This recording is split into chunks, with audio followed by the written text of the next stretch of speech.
পুরো সময় থেকে তার বিরোধিতা করা উচিত এবং জোরদার আন্দোলন হওয়া উচিত। আর এইরকম ঘটনা পরপর ঘটছে, এরপরে সরকারের ক্ষমতা থাকার কোনো অধিকার নেই। কেন্দ্রীয় পাথ ফাইন্ডিং টিম এয়ারপোর্টে নামছে, কীভাবে দেখছি?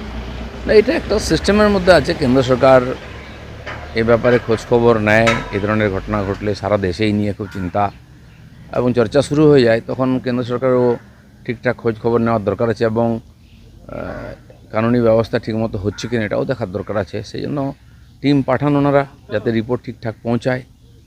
গ্রুপ সিডি এর আজকে বিকাশ ভবনের যাত্রা, কারণ তাদের জানিয়েছে যে সোমবার তাদের একটা মানে নির্দিষ্ট একটা পথ দেখাবে, তো কি বলবে গ্রুপ সিডি? পথ তো সরকার দেখাবে, সরকার তো শুনতেই চাইছে না কিছু। কোর্ট কাছারি চলছে আর আন্দোলনও চলছে।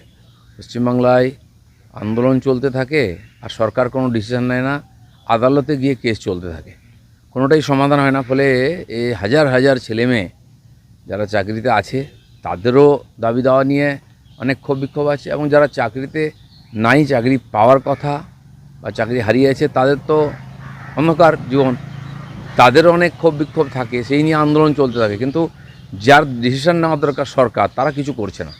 সব যদি আদালতই চালাবে তাহলে সরকারের দরকার কী আছে?